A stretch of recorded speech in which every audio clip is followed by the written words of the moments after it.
Bonjour à tous. Donc, toujours petit voyant bleu, Ah Lou, oui, tu vois, tout à fait. pour regarder ceux qui nous écoutent dans les yeux, on va dire. Avant de recevoir ce matin Lou Churin, qui nous a fait l'extrême gentillesse de venir nous voir, j'aimerais rappeler qu'ATL est une chaîne d'orientation pour les plus jeunes et de réorientation pour ceux qui ont passé le bac il y a à peu près une dizaine d'années, mais plus. Voilà, elle a pour objectif de créer un maximum de crush professionnels entre vous et les métiers de nos invités qui viennent parler de leur passion. Et la deuxième chose qui est très importante aussi, on essaie modestement de lutter contre ce que j'appelle bêtement le monolithisme à la française, c'est-à-dire faire croire aux enfants qu'une vie professionnelle aujourd'hui, c'est un seul métier qui dure. Voilà, on sait tous aujourd'hui qu'une vraie belle vie professionnelle, je ne parle même pas de carrière, c'est maintenant plusieurs métiers et que si on était aux États-Unis, on ne se poserait pas la question là-dessus. Voilà. Donc je vais laisser la parole à Lou qui va nous dire tout de suite ce qu'elle fait comme métier parce que c'est un vrai métier passion. Donc bonjour à tous, moi je suis juge aux affaires familiales. Donc voilà, quand je suis donc magistrate et on peut choisir plusieurs spécialisations dans ce cadre-là. Et moi, ça fait 2 ans que j'ai commencé ma carrière de juge et donc j'ai choisi juge aux affaires familiales. D'accord. Alors, tu expliques à nos petits camarades, parce que j'ai été très, très contente et très surprise du fonctionnement Mm. de l'école. Alors, explique-nous combien de temps ça dure et Alors, qu'est-ce qu'on peut y faire, parce que a priori, c'est oui, génialement organisé. c'est assez génialement organisé, en effet. Donc, en fait, après un Master 2, en général, on passe le concours de l'École nationale de la magistrature. Alors ça, c'est pour ce qu'on appelle le premier concours. Cependant, je rebondis sur ce que tu as pu dire, Laurence, sur le monolithisme à la française. L'ENM est de plus en plus ouvert à des reconversions. C'est-à-dire que moi, dans ma promo, on était 300, on était 150 à venir du premier concours et Mhm. 150 personnes qui avaient eu une carrière avant.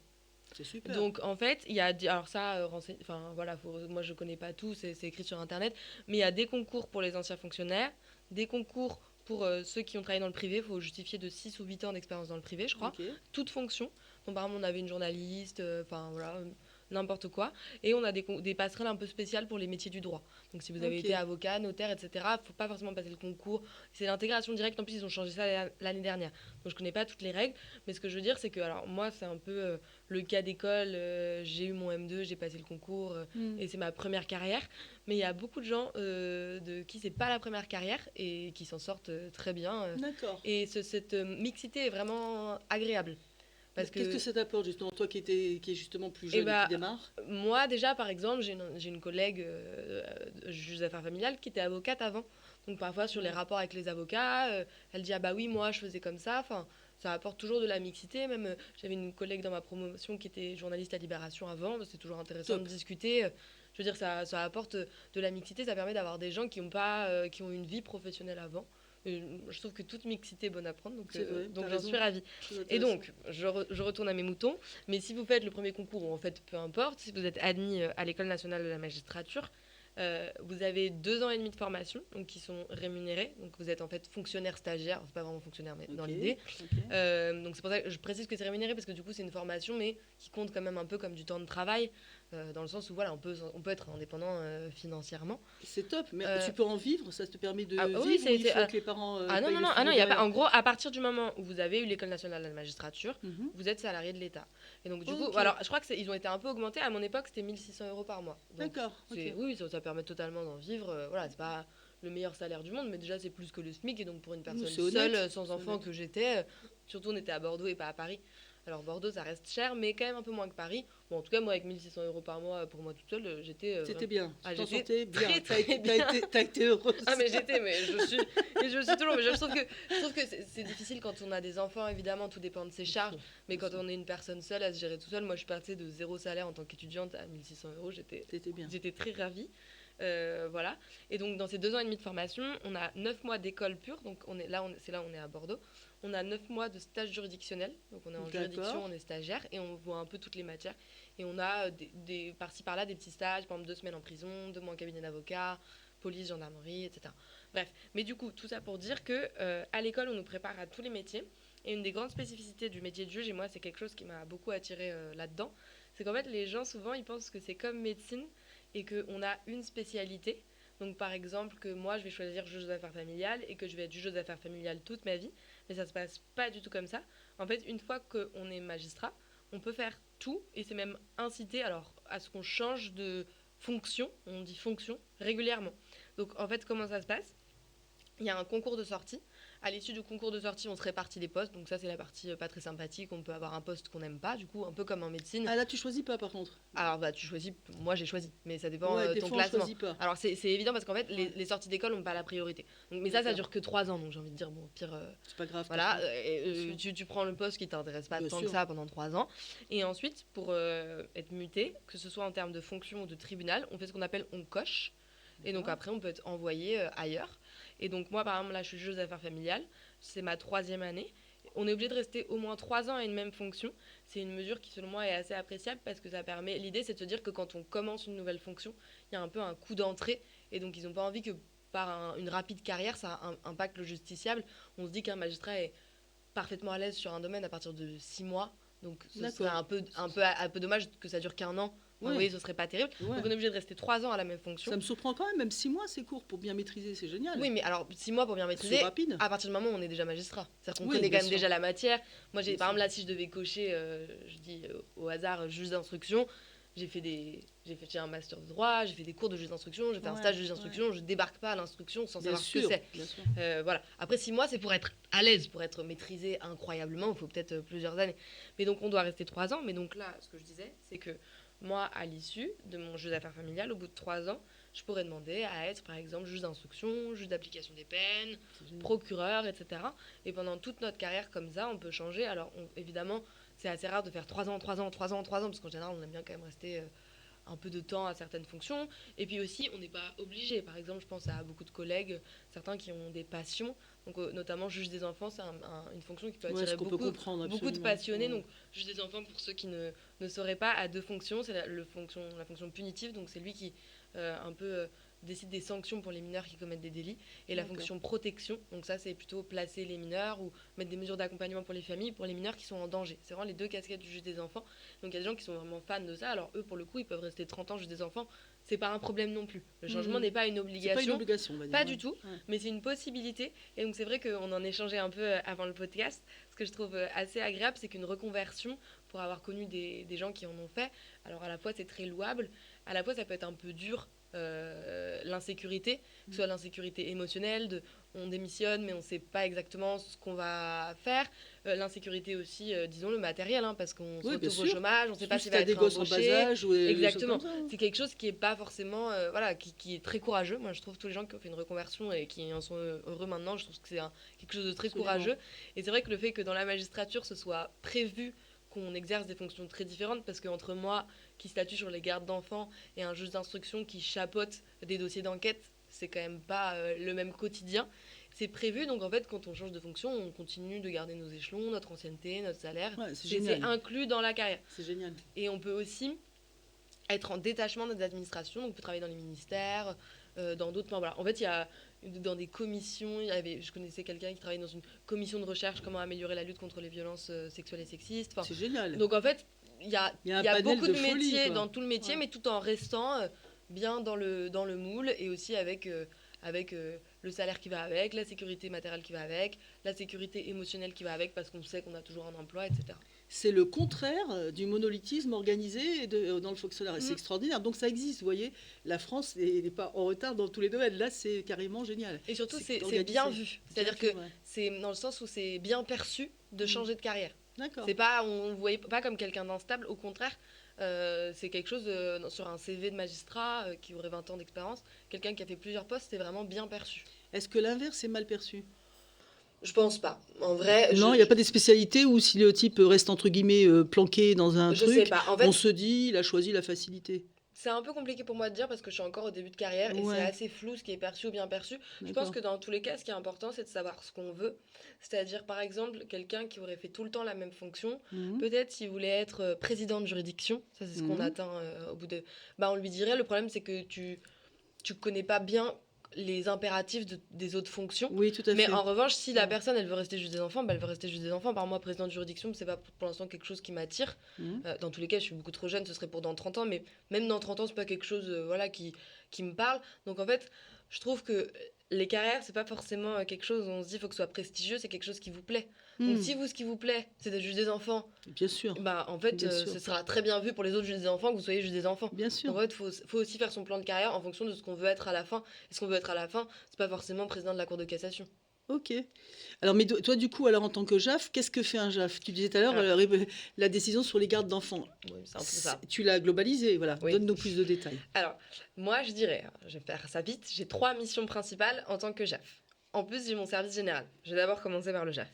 Donc, j'ai ce qu'on appelle les dossiers hors divorce. Les dossiers hors divorce, c'est très simple. Alors, on dit hors et après divorce. Donc, c'est des gens qui ne sont pas mariés ou plus mariés et qui ne sont pas d'accord en général. Ils peuvent nous saisir pour homologuer un accord, mais c'est rare et ça, c'est les dossiers sympas. Mais qui ne sont pas d'accord sur quelque chose relativement à leurs enfants. Leurs enfants mineurs ou majeurs, ça peut être majeur pour la contribution alimentaire, mais sinon c'est quand même globalement des mineurs. Donc ils peuvent ne pas être d'accord sur quelque chose de très simple comme la contribution. Alors, ils sont d'accord sur tout, mais monsieur propose de donner 100 € par mois et madame veut 200. Voilà. D'accord. Ou ils peuvent n'être d'accord sur rien. Donc par exemple, il y en a un qui veut qu'il vive chez lui, l'autre chez lui. Il y a quelque chose qu'on appelle l'autorité parentale exclusive, c'est la possibilité de prendre seul toutes les décisions pour l'enfant sans l'autre parent. Donc c'est des cas par exemple de violence ou des cas où les parents peuvent dans pas les cas discuter. extrêmes là, oui. Moi, mais on en a beaucoup. Beaucoup, ouais, un peu trop. Voilà, ou une question par exemple, les parents sont d'accord pour que l'enfant ou les enfants habitent chez la mère, mais le père veut une fin de semaine sur 2 à partir du mercredi, la mère. Voilà, donc c'est tous les désaccords là-dessus. Ouais, et tous les cas de figure que tu dois rencontrer. Ah oui, et il y en a beaucoup, et là je trouve que c'est assez intéressant. Illimité, mais franchement, c'est illimité. Très illimité, déjà en termes d'âge des enfants, en termes de classe sociale. Et aussi, ce qui est intéressant, c'est que c'est une procédure où l'avocat n'est pas obligatoire. Et du coup, on a vraiment des manières différentes de gérer les dossiers, dans le sens où certains dossiers, on a 2 personnes qui ont chacun un avocat. Donc là, la question, c'est la gestion de l'avocat, la gestion du justiciable, etc. On a des personnes où aucun des deux n'a un avocat. Donc là, la question, c'est comment expliquer, par exemple, sur l'autorité parentale. Enfin, on va pouvoir dire aux gens, est-ce que vous êtes d'accord pour l'autorité parentale conjointe? Et la mère va répondre, ah non, je veux pas qu'ils soient en résidence alternée. Donc là, voilà, faut expliquer un concept juridique de manière acceptable. En plus, moi, je suis en Seine-Saint-Denis, je suis au tribunal de Bobigny, et il y a quand même beaucoup de personnes dont le français n'est pas la langue maternelle. Donc ça appelle aussi des capacités d'explication et de simplification pour que les gens quand même comprennent. Bien sûr. C'est important qu'ils comprennent bien ce dont il fait l'objet. Et là, t'es pas assisté par un interprète dans certains cas? Ça arrive, non, quand même. Quand la personne ne parle pas du tout français, bien sûr, qu'il y a un interprète. Mais moi, à Bobigny, en Seine-Saint-Denis, j'ai beaucoup de gens dont le français n'est pas la langue maternelle, mais qui n'ont pas besoin d'interprète. D'accord. Qui ont un niveau, par exemple, on pourrait dire B2 en français. Donc en fait, ils parlent très couramment, mais si vous commencez à leur dire signification par voie d'huissier, c'est pour ça que je dis ça. Ils sont pas. Les pauvres. Oui, mais là, du coup, moi, j'explique très. Voilà, je dis, faut aller voir un monsieur, là, c'est sur le site internet. Enfin voilà, faut utiliser des mots simples, faut pas se. Du coup, tu fais toi ce travail de déclinisation. Oui, on le fait tous à Bobigny. À longueur de journée. Les greffiers, faut pas oublier les greffiers qui sont très importants, le personnel administratif, enfin tout le monde fait ça à Bobigny. Voilà, je suis pas la seule évidemment. Donc ça, c'est le premier contentieux que j'ai. Le deuxième contentieux, c'est les divorces. Donc là, ça rejoint un peu les hors-divorces parce qu'il y a aussi des problématiques relatives aux enfants. Mais là où il peut y avoir des choses un peu différentes, c'est qu'il peut se poser la question de la prestation compensatoire, par exemple. Ouais, donc ça, c'est un peu technique, hein, je passe. Et le troisième contentieux que j'ai, c'est les ordonnances de protection. Donc ça, c'est une personne qui se dit victime de violence, qui demande en urgence, donc on doit statuer dans un délai de 6 jours, à ce qu'il y ait une interdiction de contact et de paraître au domicile de la part de son conjoint ou de son ex-conjoint. Yes. Et 6 jours, ça s'explique par le fait que c'est toujours des situations d'urgence. En tout cas, voilà, avec c'est urgent. Un vrai danger en général. Les 2 critères, c'est vraisemblance de violence et vraisemblance du danger. D'accord. Voilà. D'accord. Et donc, même s'il n'y a pas de condamnation pénale, si la personne qui se prétend victime nous apporte la preuve qu'il y a une vraisemblance de violence et qu'il y a une vraisemblance de danger, là, on met une ordonnance de protection et on peut statuer aussi, on doit, même quand il y en a, sur les enfants en même temps. Qui fait le constat factuel de cette violence? Qui va dire c'est... À moi, du coup. C'est toi qui le dis, du coup. Sur la vraisemblance sur les bases de quoi? Sur la base des pièces que me produit la demanderesse. Alors, je dis la demanderesse pour aller plus vite. C'est qui, du coup? C'est madame, c'est celle qui est en demande. Je vais rapidement, 98% des personnes qui demandent une protection sont des femmes, mais il y a aussi des hommes qui en demandent, et parfois c'est justifié, parfois non.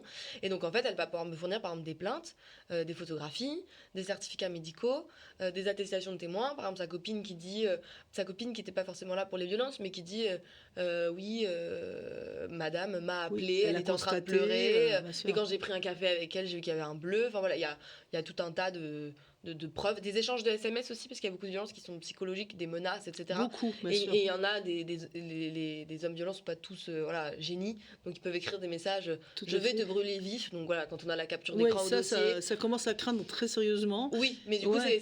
c'est facile. Bon, Bien sûr, quand même c'est écrit. évident. Voilà, Mais par contre, ce qui me surprend, c'est que ce soit à toi de faire ce taf en direct avec la personne concernée en direct. Je pensais que les flics intervenaient quand même. C'est-à-dire, ah oui, non, Soit non, qu'il y pardon. ait un dossier déjà Pardon, constitué. j'ai pas été claire. Rassure-moi, parce que J'ai là, pas c'est été trop. claire. En fait, c'est pas à moi de faire le travail, c'est que la personne, elle dépose plainte. Donc Mhm. en fait, il y a un côté enquête pénale où le policier prend la plainte, mais après, moi, elle me Ouais. produit son dépôt de plainte. D'accord. En donc, gros, elle me produit d'accord. ce qu'elle a dit au policier. D'accord, ok.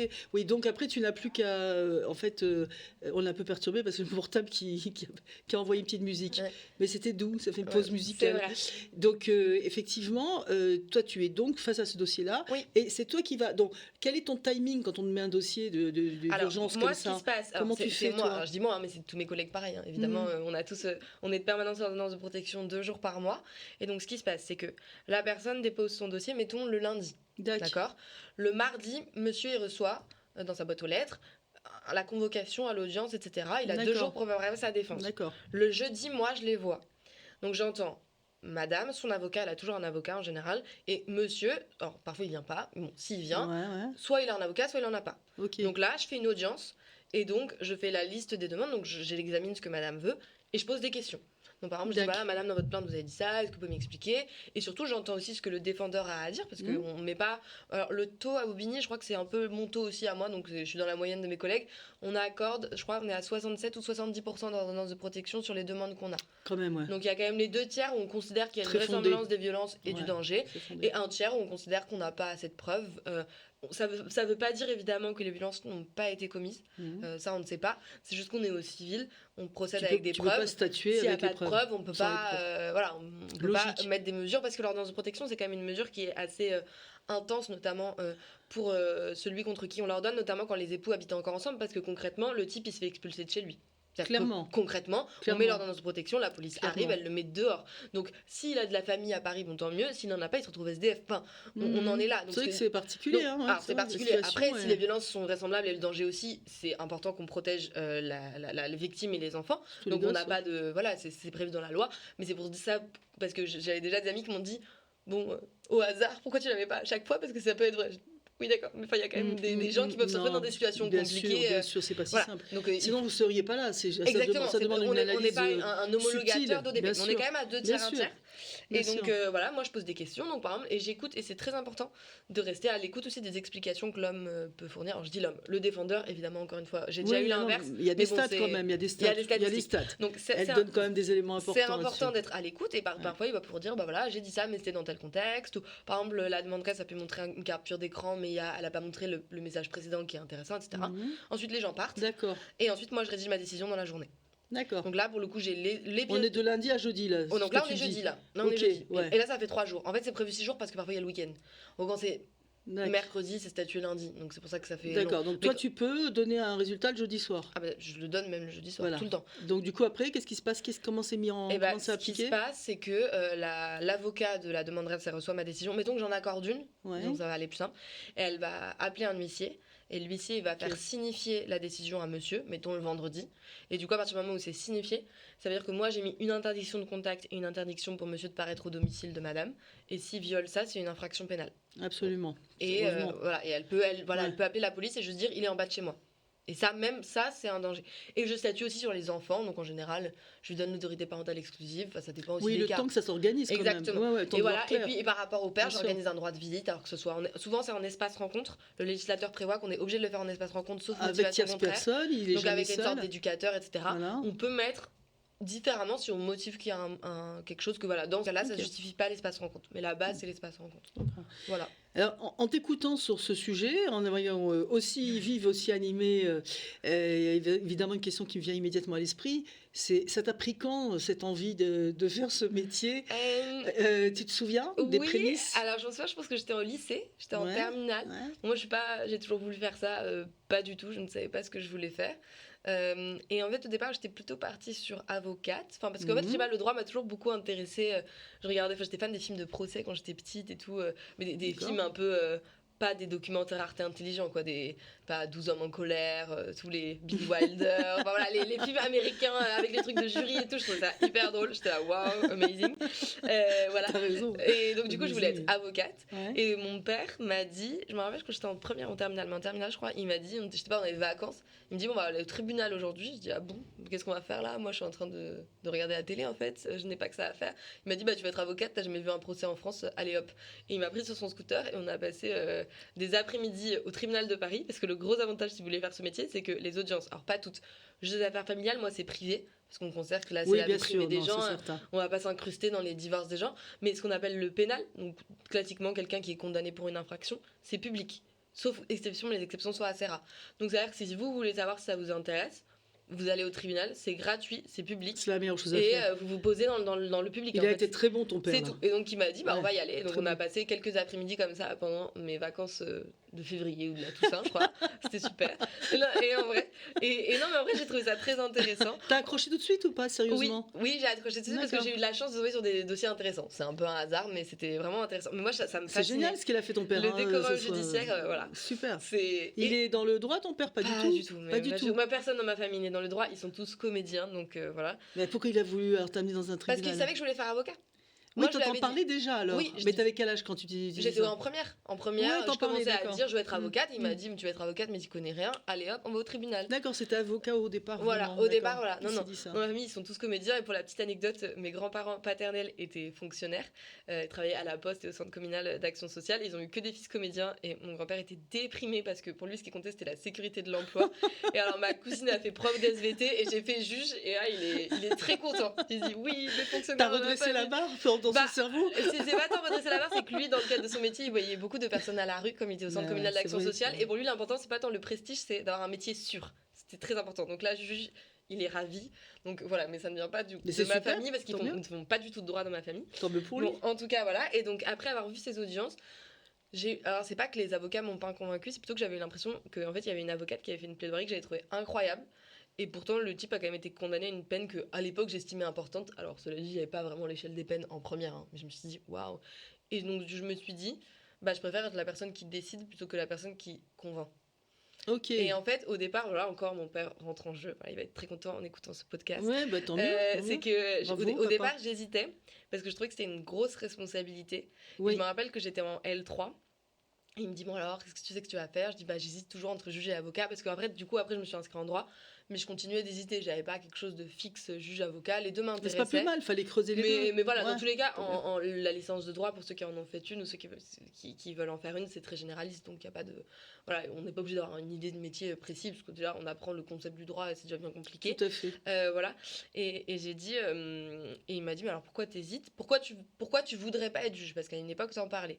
Et je lui ai dit, bah, je me demande la légitimité que j'ai à faire ça. C'est-à-dire que, par exemple, si je pense à juge des enfants, placer un enfant, c'est quand même une décision qui est énorme, enfin, Énorme. sur la vie d'un enfant. Et je me dis, mais pourquoi moi, avec mon petit cerveau, là, je prendrais la bonne décision pour cet enfant? Enfin, voilà, je me sens pas légitime de ça. Et là, il m'a fait un pep talk en me hurlant dessus. Non, mais c'est parce que intéressant. C'est quoi? Qu'est-ce qu'il a dit? C'est mon père, il m'a dit, mais pourquoi les autres, ils le seraient? Et il m'a dit, mais en fait, premièrement, déjà, le fait que tu te poses la question, ça montre que tu l'es peut-être un peu, par rapport à quelqu'un qui se dirait, ah, vraiment, je suis le génie du placement d'enfants, je vais être juge, voilà. Et surtout, mon père, qui n'était pas forcément toujours très féministe, mais qui l'était quand ça me concernait, il m'a regardé comme ça, et il m'a hurlé dessus. Alors, mon père hurle beaucoup. Il m'a dit, mais tu crois que les amis se posent ces questions? Il m'a dit, en fait, il m'a dit, mais en fait, les gens qui veulent le pouvoir, ils se demandent pas s'ils sont Ils y forts. vont, ils le prennent. Ils y vont, ils le prennent. Absolument. Il m'a dit, et toi, je te connais, ça t'importe de prendre les bonnes décisions, même quand il s'agit de choisir le cadeau d'anniversaire pour machin, tu vas vraiment réfléchir, etc. Mmh. Si t'as envie de bien faire ce métier et que tu te donnes les moyens de le faire, Tu le feras bien. tu le feras bien, ou en tout cas tu le feras Bien au mieux sûr. que tu le peux, et il n'y a pas de raison que tu le fasses moins bien que quelqu'un d'autre. Bah, il a raison. Si t'en as envie. Et donc il Il m'a a dit, raison. en fait, arrête de te penser que les autres vont mieux le faire que toi. Si tu t'en donnes les moyens et que t'as envie de bien le faire, tu vas le faire. Parce qu'il te connaissait. Il a vu Oui. chez toi de l'intégrité et un sens de la justice qui était inné, peut-être, simplement. Ça, Il a vu depuis que t'es petite, il t'a vu Alors, grandir. oui, donc, bon, ça j'en sais rien, faudrait lui poser la question. bah si, Non, mais oui, t'aurais bon, jamais dit ça. Non, je sais, mais ce que je veux dire, c'est. Oui, c'est vrai, pardon, j'étais dyspraxique, il m'a pas dit fait chirurgien. parce Non, que bah bon, non, exactement. il s'est dit. Dyslexique, il Non, t'aurait pas dit chanteuse voilà, ou exactement. actrice. Non, Non, mais ce je que je veux dire, pense. c'est que c'est aussi la question, et donc du coup, moi, c'est quelque chose qui m'a beaucoup marqué, et j'arrête pas de le dire à mes stagiaires, donc je souhaiterais le dire aussi voilà, aux personnes de cette chaîne, la question de pourquoi moi, je pense qu'il faut y répondre en disant, mais pourquoi pas moi? Enfin, j'ai envie de dire, Ou même encore mieux, pas se poser la question. moi, je pense que la question, il faut se la poser. Ouais, Parce que par moi, si j'avais voulu légitimité. me dire chirurgien, je me serais dit pourquoi pas moi, bon, parce que je pense que je vais vraiment tuer des gens, je sais pas dessiner un bonhomme. Enfin, je pense qu'il faut aussi parfois se demander Bien si on sûr, a les qualités. bien sûr. Mais une fois qu'on se dit que c'est quelque chose qui nous plaît, et voilà, en soi, les autres, ils sont pas C'est forcément vrai, c'est meilleurs vrai. que vous. Et je voulais juste, pardon, avant qu'on finisse parler de ça, dans le sens où le concours de l'École nationale de la magistrature, il est réputé comme étant difficile, ce qu'il est. Mais maintenant, on a le droit de le passer de manière illimitée. Les prépas, ça peut vraiment aider. On est obligé de faire une prépa pour le préparer. Ouais. Mais dans le sens où faut pas se dire que parce que on n'a pas fait de droit, moi je connais quelqu'un qui a pas fait de licence de droit, qui a même pas fait un master de droit et qui l'a eu.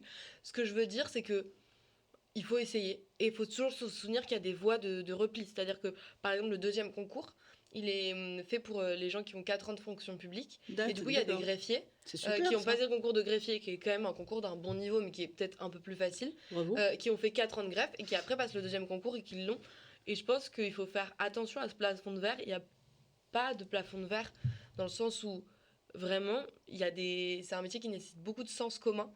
Et je pense que beaucoup de gens peuvent y arriver et parfois c'est un peu trop mis sur un piédestal, je pense. Clairement, c'est pour ça que je suis très contente parce que dans ce que tu as raconté, on sent mieux le quotidien et on sent mieux l'accessibilité et surtout cette polyvalence possible qui est géniale. C'est génial d'entendre ça, c'est une voie assez royale aujourd'hui, si je puis dire. Oui. Parce qu'il y en a des choses à faire, c'est beau d'avoir de telles perspectives. Tout à fait, et puis en plus, là où c'est un métier que j'aime beaucoup, c'est que alors moi, par exemple, je suis aux affaires familiales, donc je parle aux gens, et en fait, on a tous une manière différente d'exercer, et alors tant qu'on reste bien sûr dans certaines règles, être poli, être correct, enfin, je ne fais pas le Il y a un topo, tronc commun, personne n'insulte les gens, mais je sais que j'ai des collègues qui vont être plus calmes et passifs en audience et laisser les avocats prendre des notes.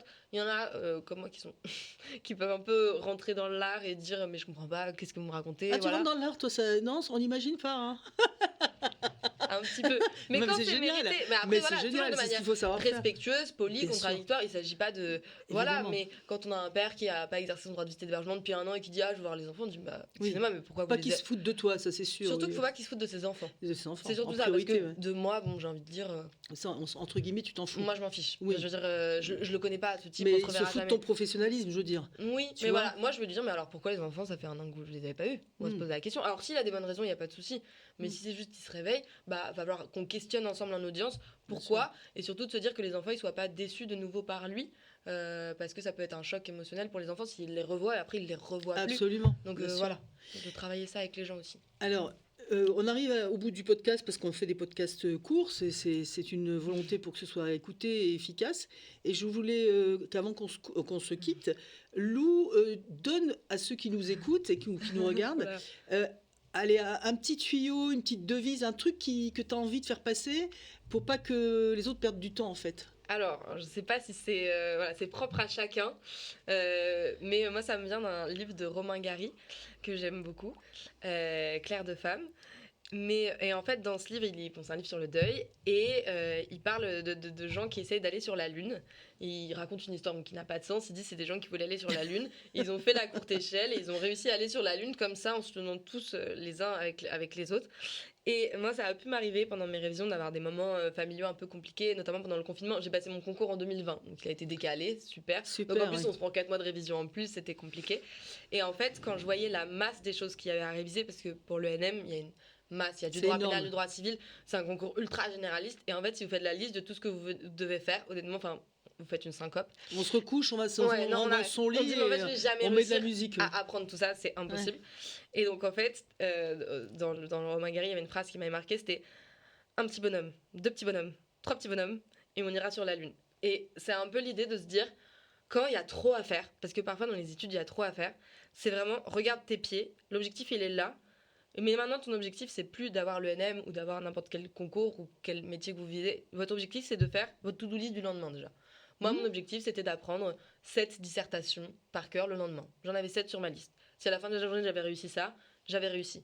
Et je pense qu'il parfois, c'est bien de prendre de la hauteur, de voir où on va, parce que l'objectif, c'est ça Oui, qui tu es nous obligé de aide, déterminer évidemment. l'objectif avant, ouais, c'est sûr, c'est certain. Mais une fois que l'objectif est déterminé, si c'est trop difficile, c'est vraiment un pas après l'autre. Un pas après l'autre. Tout à fait. Et surtout, je pense qu'il faut se dire que rien n'est jamais inutile. C'est-à-dire que ça m'est déjà arrivé de réviser des partiels et de les louper. Ouais. Et parfois, pendant le concours de l'ENM, de repenser à un truc que j'avais vu dans ma révision de partiel où j'avais eu 5 sur 20 l'année d'avant. Oui, Ce que je absolument. veux dire, c'est que le travail, c'est jamais inutile parce que ça nous nourrit déjà intellectuellement.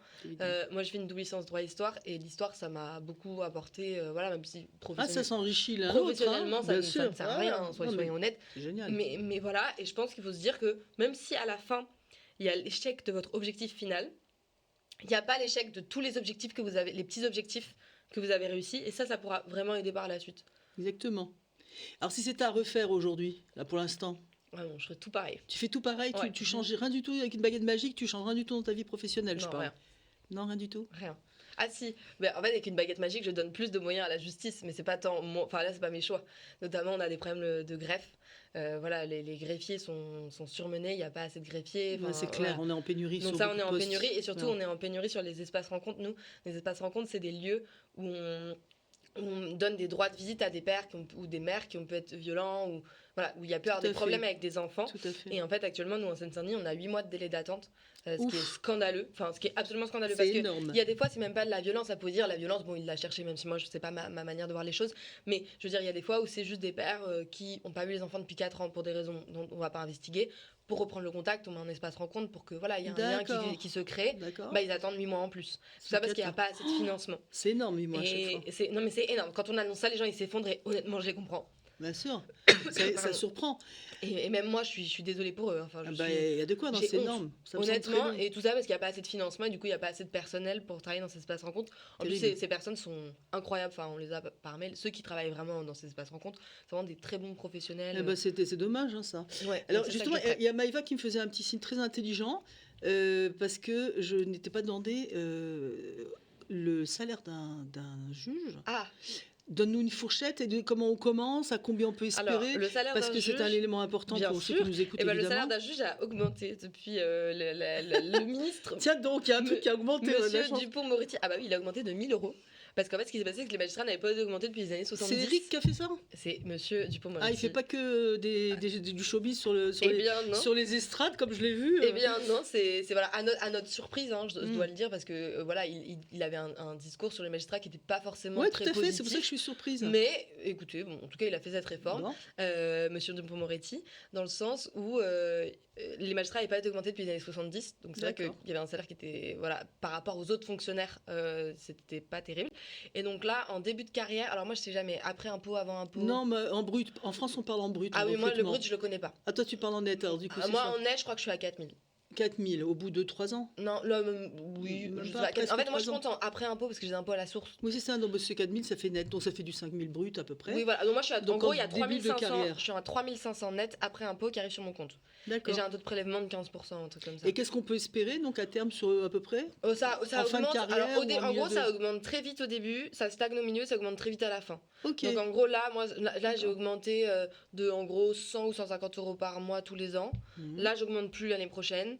Et après, en fin de carrière, en fait, ça dépend aussi de ce qu'on fait en fin de carrière. Bien donc c'est sûr. compliqué. Oui, oui, Bon, non, en mais fin de carrière, on est c'est à déjà pour, 5-6 000, quoi. oui, c'est juste déjà pour donner un ordre d'idée Oui. de comment tu commences déjà. Oui, ton salaire. déjà, on commence. Ce que tu parce as dit moi- là, c'est déjà très suffisant. Voilà. C'est juste pour qu'ils aient une notion Exactement. On commence à 4002. Non, on commence à 4000 net. de net. 4000 net, c'est très honorable Ah aujourd'hui bah, parce c'est que plus le que nombre. très honorable. Enfin, Bah, bien je veux dire, sûr. moi, je Parce suis, que c'est l'Émile qui l'a donné en plus alors. Parce que, Oui. parce que Avant, quand on voit. avant, on commençait à 2700 net, 2800 net. Oui, Parce qu'en fait, les voilà. débuts de carrière ont été Voilà. augmentés plus que les fins de carrière. C'est compliqué. Ouais. Mais avant, on commençait à 2700 net, ce qui par rapport aux autres fonctionnaires de catégorie A+, Oui, tout à fait. était pas incroyable. Par Et rapport à même- la charge de travail, Et aux même hors responsabilités. fonctionnaire. Si tu prends les débutants aujourd'hui dans tous les métiers, quand tu vois que les écoles de commerce, on leur dit vous allez gagner 70, 80, Ouais. et quand ils arrivent, c'est 35, 40 avec des bacs plus 5 dans tous les Ouais. domaines aujourd'hui. Non, ça va pas. Quand c'est pas qu'ils rentrent à la SNCF mais après- avec un SMIC. Après, 2700, honnête. c'était pas un mauvais salaire. Non, mais c'est par rapport classique. à la charge de travail et par rapport aux responsabilités et par rapport aux autres fonctionnaires qui avaient des charges de travail approximatives, c'était pas terrible. Là, honnêtement, 3500 net. Non, après non, un- c'est- moi, je trouve ça, je suis agréablement surprise. Honnêtement, c'est quand même un Voilà. bon salaire. Enfin, en tout Voilà, cas, tu moi, vois.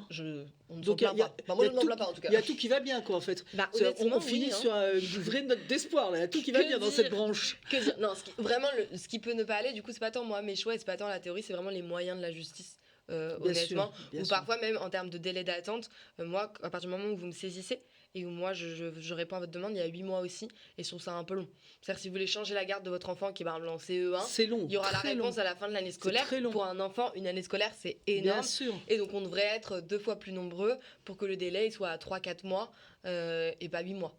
Donc ça, Ce c'est serait- ça qui est pas satisfaisant, mais ça c'est pas mon choix. Non, Quand c'est vous me pas demandez du avec une tout- bague magique ce que je tout à devrais fait, faire c'est pas d'autre, ton choix. c'est pas Ouais, moi, mais ouais. si je devais faire ça avec une baguette magique, ce serait d'améliorer les délais pour que nos justiciables, quand même, ils puissent avoir un accès plus rapide au juge. Ah, mais c'est le thème général. Je sais pas pourquoi c'est si difficile à organiser, mais ça fait des années qu'on en Ça, parle. après, Mais donc, ce serait le seul grief que tu pourrais porter sur ton travail? oui, moi, ce serait C'est le seul le truc. manque de moyens, que ce soit des espaces rencontres, des greffiers, des magistrats. Voilà, le manque de moyens global qui fait que en fait c'est les gens qui en pâtissent hein, parce que en vrai c'est pas moi Bien sûr.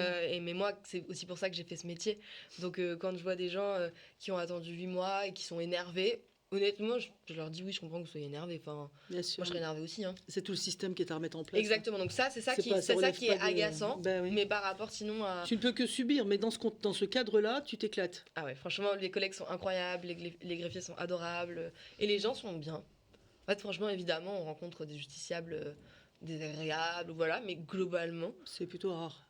c'est pas tant plutôt rare, c'est qu'il y en a toujours un sur deux qui. Je sais pas, je trouve que les gens sont touchants, leurs histoires sont Ah ouais, touchantes. c'est vrai, c'est. Je sais pas, enfin moi j'aime beaucoup être au contact des gens aussi. Je trouve ça Absolument. agréable. C'est la base quand même, non, dans ton métier, c'est un Oui, des mais parmi il y premiers a des critères. métiers au civil où il faut faire que rédaction, enfin où c'est Ouais. des conclusions écrites, etc. Moi au JAF, je vois vraiment les gens, je dirais basiques dans le sens le tout venant. Ça pourrait être Ouais, mes parents, ça bien pourrait sûr, être. Enfin, bien sûr, les bien sûr. gens. Parce qu'il y a des contentieux en droit, par exemple, c'est propriété intellectuelle. Bon, là, c'est quand même une personne spécifique. Les gens qui ont des enfants et qui se séparent, c'est tout le monde. Bien sûr. Donc moi, je vois tout le monde. Bien sûr, c'est évident. Parce que tout le monde a des enfants et Bien se sûr. sépare malheureusement Bien sûr. de nos jours. Malheureusement, Enfin, heureusement. tout le monde a des enfants. Non, mais tout le là, monde- maintenant, dans l'air du temps, ça va être un tiers Non, de mais gens dans- qui en veulent plus. Dans le sens, tout le monde a des enfants, dans le sens, Donc c'est ça- toutes les classes sociales, c'est ça que je voulais dire. Absolument, t'as Et raison. tous les métiers, enfin voilà. C'est vrai, on est tous concernés. Par les enfants, c'est quand même quelque chose de très Bien général. sûr. Et les séparations, alors quand je dis malheureusement, non, ça peut être heureusement. Il y a des gens, vaut mieux qu'ils se séparent, hein, honnêtement. Absolument. Et ce qui est touchant dans ce que tu dis, inconsciemment, je fais le rapprochement avec le médical. Quand on entend parler des Oui, tout infirmières à blocs fait. opératoires, les médecins, les toubibs, les chirurgiens qui Tout sont à fait. passionnés par leur boulot et qui vivent aujourd'hui, qui doivent composer entre leur passion métier et les galères du système Tout à fait. où il n'y a pas les moyens. On est un peu sur. Bon, c'est pas par hasard qu'on fait ces métiers-là Non. dans cette chaîne. C'est là où il y a de la pénurie de postes, c'est là où il y a des difficultés en termes d'organisation. Je dirais même eux, alors je dis pas que c'est pire, mais je trouve ça peut-être plus dur de laisser quelqu'un mourir dans le Ah oui, couloir ah plutôt oui, qu'il attende 8 mois pour Ah, voir un clairement, Enfin, il y a quand clairement. même un truc où eux, Clairement. ça fend quand même le cœur hein, quand ils écoutent. Clairement, quand mais ils la expliquent leur truc. passion humaine dans ces métiers-là est quand même très, très, Elle est incroyable. très semblable. Et voilà. On va vous dire un grand merci. On va surtout remercier Oh, Lou non. pour ce podcast qui est passionnant, vivant et vraiment frétillant. J'ai envie de dire ça, c'est le terme exact, qui lui correspond bien. On vous donne rendez-vous sur un autre podcast. Passez une excellente journée et au grand plaisir de vous retrouver pour un autre métier. Au revoir. Au revoir.